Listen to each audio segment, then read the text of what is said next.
supaya kita ngikuti berita. Nah, Mbah Surip itu memang dia orang hebat, saudara. Cuma dia itu menggelandang.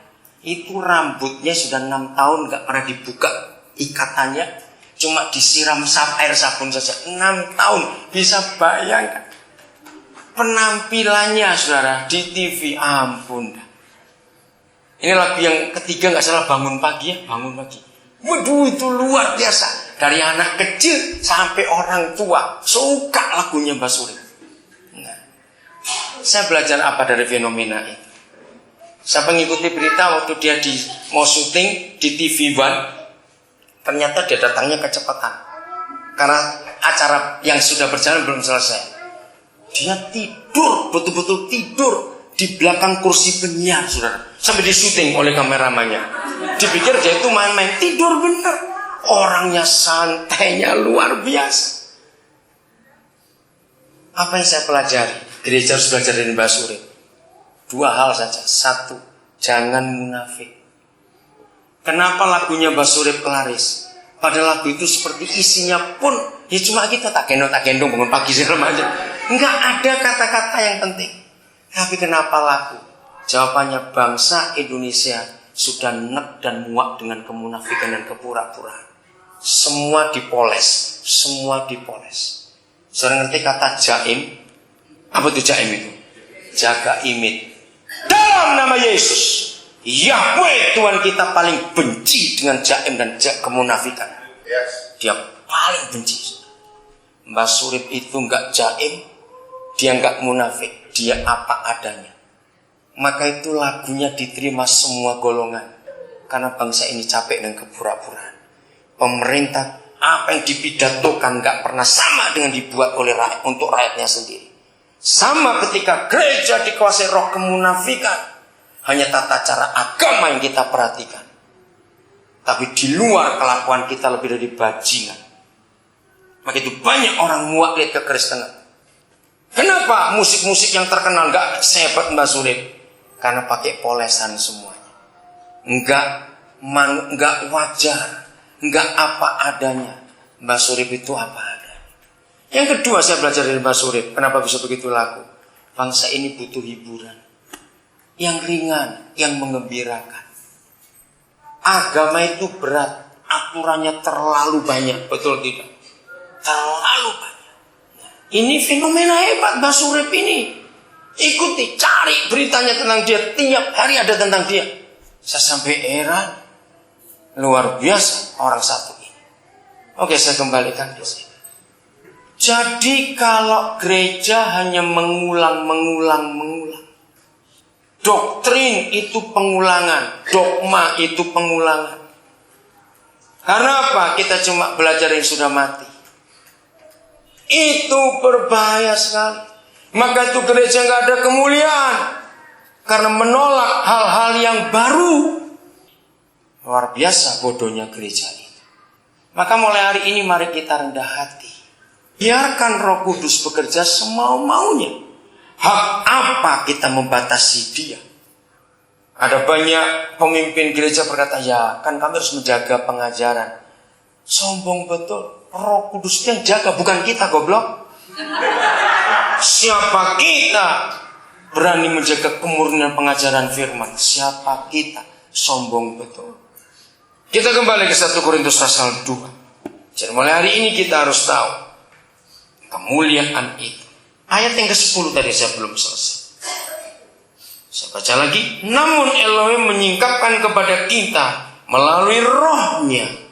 Karena roh menyelidiki. Nah, kata menyelidiki baru kita lewat.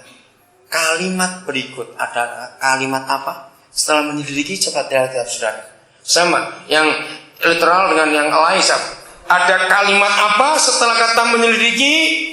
Segala sesuatu. Ini menarik sekali. Roh Kudus jamah kami supaya kami gak bodoh terus dalam nama Yesus. Dan kami jadi pandai karena Roh Kudus, tapi rendah hati karena pertolongan Roh Kudus dalam nama Yesus. Saya ajak saudara berpikir begini. Apa yang disebut segala sesuatu? Cepat. Semuanya kurang kuat. tidak terkecuali. Apa saja, semuanya. Oke, simpan kata tidak terkecuali. Adakah seorang manusia atau program komputer yang bisa mendata yang disebut segala sesuatu tanpa kelewatan satu hal pun? Coba jawab, ada tidak? Kenapa tidak ada? Kenapa tidak bisa? Karena terbatas. Karena apa? Buatan manusia. Karena apa? Enggak apa-apa. Karena apa, Pak? Buatan manusia. Oke, karena apa lagi? Ya cepat. Ini cara kita belajar. Bongkar semua yang ada di otak kita. Ini namanya murid. Amin. Jangan cuma itu enggak murid itu. Itu bego. Maaf, jangan marah saya ngomongin. Kalau belajar itu bereaksi. Amin. Nah, ini cara saya ngajar. Saya nggak pernah khotbah. Saya ngajar, saudara. Keluarkan. Apa itu? Segala sesuatu tak terkecuali. Kenapa tidak bisa manusia ataupun program komputer mendata? Cepat. Banyak belum diketahui. Hampir tepat. Tidak sempurna. Itu telur rohani. Itu bahasa Alkitab. Oke, yang umum. Betul, tapi betul. Nggak ada yang sempurna. Ada batasannya. Oke. Belum tepat. Sudah betul, tapi belum tepat. Apa? Apa Pak Yaya? Ada faktor X. Wah, itu murid pintar tuh. Baru bicara kemana sebabnya. Diulangi. Jawabannya begini. Tidak mungkin. Kenapa tidak mungkin? Karena tiap hari pasti ada hal yang baru. Jadi nggak akan pernah selesai. Nggak akan pernah selesai. Misal begini.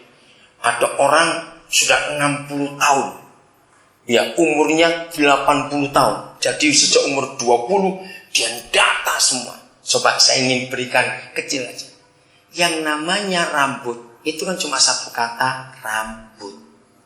Pernahkah saudara tahu ada ilmunya sendiri? Sebab rambut itu ada bagian-bagian yang perlu diuraikan satu persatu.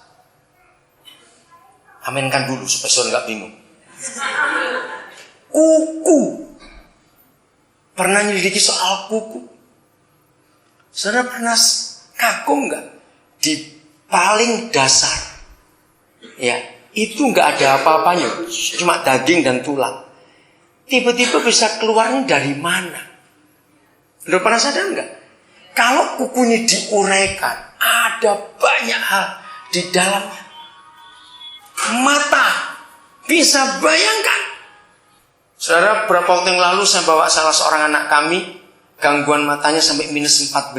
Kasihan saya dengan dia. Ketika saya ke Eye Center di Jakarta Jalan Cikini, saya itu kaget. Itu baru yang saya tahu. Untuk mata saja ada 6 jenis spesialis. Saya dulu mikir ya mata cuma spesialis mata. Ternyata tidak. Hampir 4 jam itu 4 lantai kami berdua naik turun. Sebab 6 dokternya di lantai yang berbeda.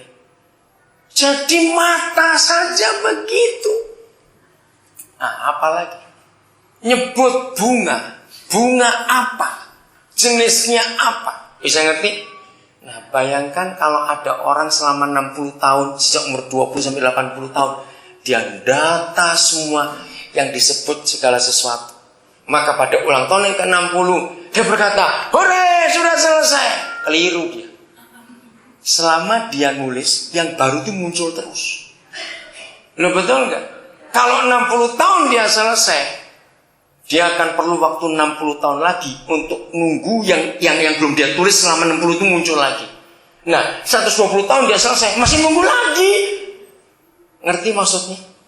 Nah, coba bayangkan. Kalau roh itu menyelidiki segala sesuatu. Saya ajak saudara berpikir begini ya. Maka itu saya bersyukur pada Roh Kudus. Hebat sekali dia. Misalnya, kita hidup sampai umur 130 tahun. Misalnya. Dan dari umur 21 tahun, ngomong aja lulus SMA, lulus S1, kita selesai. Dari mulai lulus S1 umur 21 tahun, sampai umur 130 tahun. Jadi 109 tahun. Kita